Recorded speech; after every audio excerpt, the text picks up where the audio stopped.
అట్లనే చూసుకున్నట్టయితే సార్ పేర్ని నాని గారు కొన్ని క్వశ్చన్స్ వేశారు పవన్ కళ్యాణ్ గారికి వేశారు. ఎవరికి? పవన్ కళ్యాణ్ గారికి. ఏమని? ప్రశ్నించడానికి వచ్చినోడికి ప్రశ్న వేస్తారు, ప్రశ్నించినోడికి వచ్చినోడికి ప్రశ్న వేస్తారంటే ఎలాగొద్ది? కుదరదు కదా. ఆన్సర్ ఎవరు? ఎప్పుడైతే ఈ కల్తీ లడ్డు వారు ఆన్సర్ ఎవరు? ఎందుకు ఎవరంటే నేను ప్రశ్నించడానికి వచ్చాను, నువ్వు నేను ఒకటి వచ్చి జాయిన్ అయిపో నా పార్టీలో అంటాడు తప్ప ఇంకేం చెప్పడు సార్. కాశీ నాయని ఆశ్రమం ఏదైతే ఉందో దాన్ని కూల్చేశారు సార్. అది హిందువులదే కదా సార్. ఇప్పుడు మరి మాట్లాడాలంటే అప్పుడు సనాతన ధర్మం ఓవర్ యాక్షన్ నాకు స్టార్ట్ అవ్వలేదు. ఇది ఆన్సర్ సార్. తెలుసు నాకు.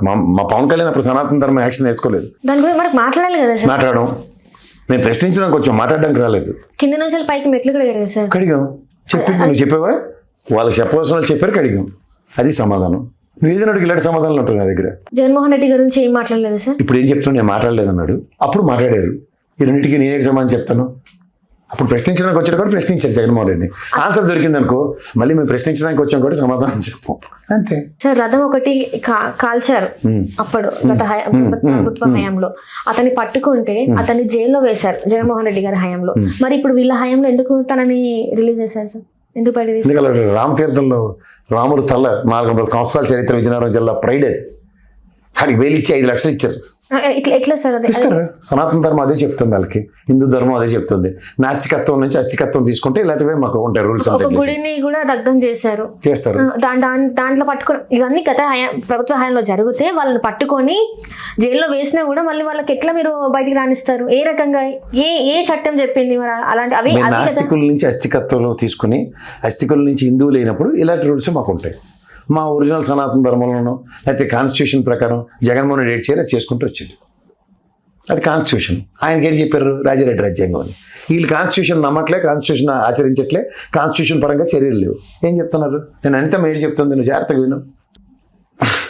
ఆత్మ ప్రబోధానుసారం అట వాడు తప్పు చేసినోడు పరివర్తన చెంది ఆత్మహత్య చేసుకుని నీళ్ళలో దూకి చచ్చిపోతాడట. వాడికేమో ముఖంతో చెక్కుపోయి ఉంటుంది అల్లరికి. వీడికేమో వీడే ముసురోడు పొద్దున్న తిరిగాడు, సాయంత్రం పోలీస్ వ్యాన్ నుంచి వెళ్ళి చెరువులు గెంతేస్తాడట. చెప్తారు. కానీ ఇది లాండ్ ఆర్డర్ కంటిన్యూ. సార్, ఈ ప్రభుత్వం వచ్చినప్పటి నుంచి చిన్న పిల్లల మీద అఘాయిత్యాలు జరుగుతుంటే ఒక్క గట్టి యాక్షన్ తీసుకోము. వాళ్ళ చెరువులో పడి చచ్చిపోయేదాకా మేము తీసుకోం. చెరువులో పడి తీసుకోవడం సొల్యూషన్ వాళ్ళకి. సరే, అట్లా వాళ్ళు ఇప్పుడు అనంతపూర్ పరిసర ప్రాంతాల్లో అభోశోభం తెలియని పిల్లల మీద అఘాయిత్యం చేసిన వాళ్ళ తెలుగుదేశం సంబంధించిన వాడు వెళ్ళి చెరువులో పడి సావరు. వీళ్ళు మాత్రం పడిపోతారు. ముసలుడైనా పడిపోతాడు, ఎంగున్నాడైనా పడిపోతాడు. కానీ ఇది కాదు కదా సార్. ఇప్పుడు శాంతి భద్రతలు కరెక్ట్ గా ఉండాలంటే మీ లా గట్టి అట్లాంటి శిక్షలు వేయాలి కదా సార్. ఇప్పుడు అనితమ్మ గారిని అడిగా అనుకో, ఆవిడ చెప్తుంది లాండ్ ఆర్డర్ నాదే లేదని ముఖ్యమంత్రి గారి దగ్గర ఉంటుంది. ముఖ్యమంత్రి గారిని అడిగా హోమ్ మినిస్టర్ ఆవిడ అంటారు. సమాధానం సరిపోయిందా సార్? హోమ్ మినిస్టర్ చేతిలో ఉంటుంది కదా సార్. మరి లాండ్ ఆర్డర్ ఆవిడ దగ్గర లేదు, లాండ్ ఆర్డర్ ముఖ్యమంత్రి గారి దగ్గర ఉంది. ఇంకొన్ని రోజులు పోతే మరి పవన్ కళ్యాణ్ గారు అంటారా? దేనికి పవన్ కళ్యాణ్? గతంలో అన్నారు కదా ఇలానే జరుగుతూ ఉంటే లా అండ్ ఆర్డర్ మళ్ళీ తీసుకుంటారు అంతే. మళ్ళీ హోమ్ మినిస్టర్ ఇస్తారు, లాండ్ ఆర్డర్ మళ్ళీ ముఖ్యమంత్రి గారి దగ్గర ఉంటుంది. డీజీపీ గారు సెల్యూట్ పెడతారు, హోమ్ గార్డులు అందరూ సెల్యూట్ పెడతారు, అంతే. సార్, ఏం జరుగుతుంది సార్ రాష్ట్రంలో? అదే జరుగుతుంది. ఇప్పటికీ అక్కడ ప్రజలు ఏం చేయాలో తెలియక వాళ్ళు కొట్టుమిట్టాడుతున్నారు. ఒక పక్కన చూసుకున్నట్టయితే రైతులకి సరైన మద్దతు ధర ఉండదు, అట్టిపండు వాళ్ళకు ఉండదు. చెప్పారు కదా మండల్లో, అరే మోతా తుఫాన్ వచ్చింది, దానికి పరిహారం ఇప్పటికి రాలేదు ఏంటని మండల్లో ప్రశ్నిస్తే ఈవిడ నిలబడి ఏడు చెప్తుంది తెలుసా? మోతా తుఫాన్లో మేము అంతా అబ్జర్వ్ చేసాం, నేను ముఖ్యమంత్రి గారు వీళ్ళందరూ అబ్జర్వ్ చేసి దాన్ని ఇలా తోసేసాం. పౌడర్ డబ్బాడు చెప్పాడు చూడు, అలా తోసేసాం. దీని నుంచి మేము అందరినీ ఇన్ఛార్జ్ మంత్రుల్ని ఎమ్మెల్యేలని పంట నష్టం జరగకుండా కాపాడారట. అంటే ఇటు గొడుగులు వేసి నిలబడ్డారు అన్ని పంటలన్నిటికీ. లేదా చెట్లన్నీ ఊగిపోతుంటే తాళ్ళు వేసి కట్టారు, లేదా కర్రలకు బొంగులు పాతి దానికి తాళ్ళు కడతారు, తెలుసు కదా నీకు, చెట్టు వంగిపోతుంటే. అలాంటిది ఏమైనా చూసావు నువ్వు? అరే ఏం మాట్లాంటావు? అవే మాటలు అసెంబ్లీ వేదికగా మండల సాక్షిగా చెప్పింది ఆవిడ ప్రశ్నోత్తరాల సమయంలో. ఆవిడ అడిగిన ప్రశ్న ఏంటంటే, మోతా తుఫాన్లో తీవ్ర నష్టానికి తీవ్ర స్థితిగతులను ప్రభావితం చేసిన వాళ్ళకి ఇప్పటిదాకా కాంపన్సేషన్స్ రాలేదు. అదే అడిగారు. నేను ఎప్పటి నుంచి నేను చెప్తున్నాను కదా, శివరాజ్ సింగ్ చౌహాన్ 2 సార్లు వచ్చి మన ఎత్తికి పోయాడు, కానీ ఒక్క రూపాయి మనకి ఎంగిల్ చేత్తో కూడా కాకిని కొట్టిన పాపన పోలే. ఏటి ఇచ్చారా బాబు వాళ్ళకంటే ఇప్పటికి చెప్పట్లేదు. తిరిగి దానికి సమాధానం ఇలా అడిగిపోయాడు చూడు, పౌడర్ డబ్బోడు స్క్రీన్లు అన్ని పెట్టి ఆన్లైన్ 24 గంటలు పనిచేసామని చెప్తాను. మన చంద్రబాబు నాయుడు గారు మొత్తం చేసేసారు అదంతా. 24 గంటలు పనిచేశారట, ఇలా తోసేశారట దాన్ని. కింద పంట అంతా తీవ్ర నష్టాలు జరిగాయి. ఉభయ గోదావరి జిల్లాలో, కృష్ణా జిల్లా ఇవన్నీ తీవ్ర వ్యతలు అనుభవించారు. వాళ్ళకి ఏడు చేశారని చెప్పమంటే రాత్రి అంతా మానిటర్ చేసేవాడిని. ఇన్ఛార్జ్ మంత్రులు అక్కడ గొడుగులు వేసి నిలబడ్డారండి. ఇది వాళ్ళ సమాధానం. సార్ నష్టపరిహారం ఇవ్వడం అంటే వాళ్ళని గొడుగులు వేసుకొని నిల్చోవడం కాదు కదా సార్. నష్టపరిహారం అంటే నీకు తెలిసి డబ్బులే కదా, కేంద్ర ప్రభుత్వ సాయమే కదా, రాష్ట్ర ప్రభుత్వ సాయమే కదా. అలా మా నారాయణ అడుగు బాగా చెప్తాడు. 400 కోట్లు ఇచ్చారు ప్రజలందరూ స్వచ్ఛందంగా అలా బుడమేరు వాగు వచ్చినప్పుడు.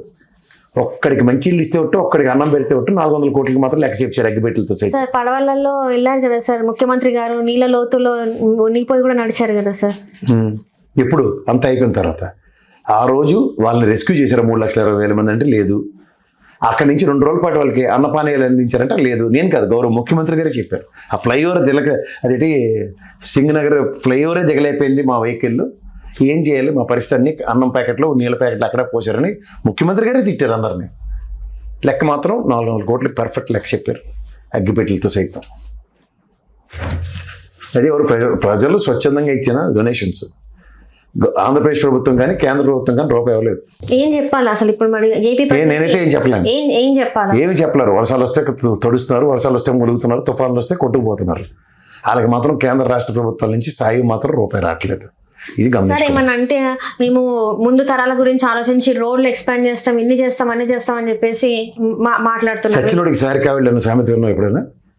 ఇవాళ మనం స్వస్థనవరా అంటే మీరు చచ్చిపోతే సారికావిళ్ళు పంపిస్తాం అంటే ఇవాళ బతికితే ఏందని అడుగుతున్నాం అందరం. జాబ్ క్యాలెండర్ గురించి చెప్పాడు లోకేష్ గారు, విన్నావా?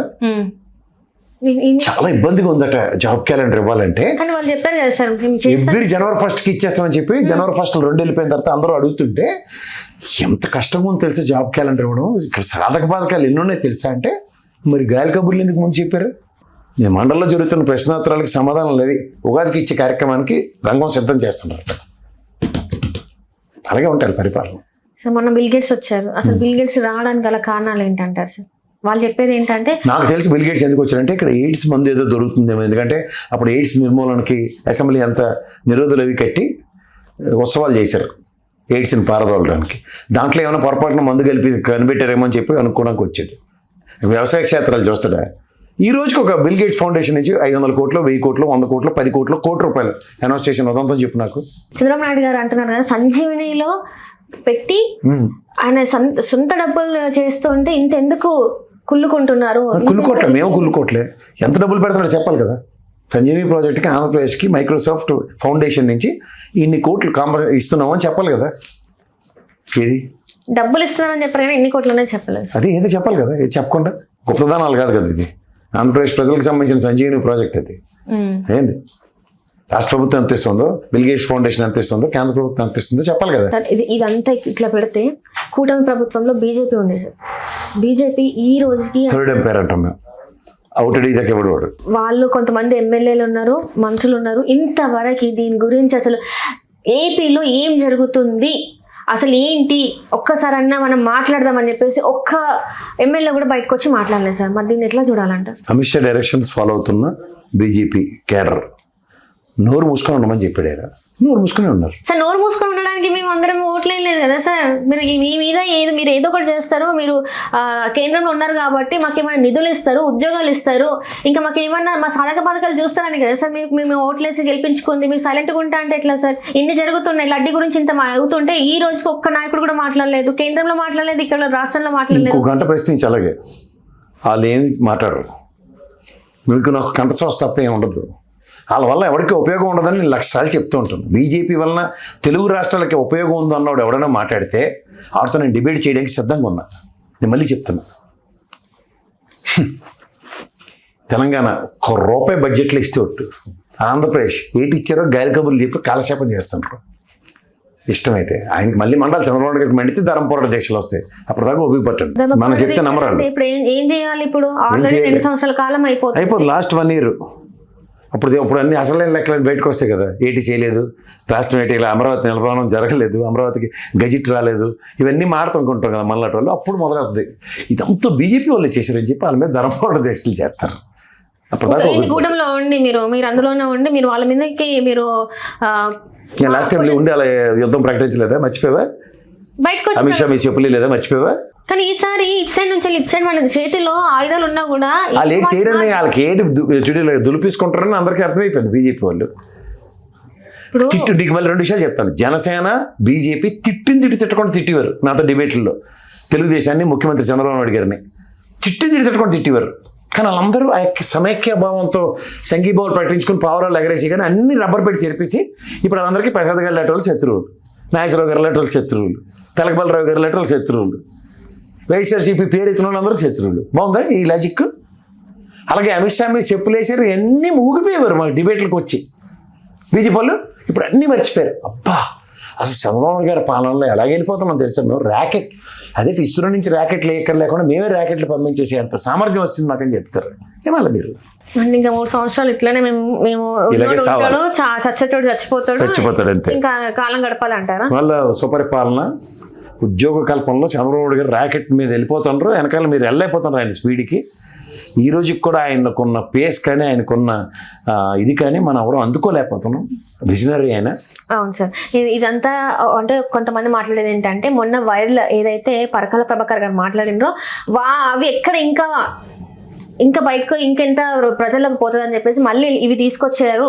సునీల్ నాయక్ అరెస్ట్ కావచ్చు, ఇవన్నీ తీసుకొచ్చిందని చెప్పేసి కూడా కొంతమంది మాట్లాడుతారు. పరకాల ప్రభాకర్ గారు మాడిన దాంట్లో ప్రజలు ఎవరు ఏం చేయలేరు, వ్యవస్థలు అంతకన్నా ఏమి చేయలేదు, ఎలక్షన్ కమిషన్ ప్రతిస్పందించదు, గౌరవ సుప్రీంకోర్టు నిస్సహాయ స్థితి.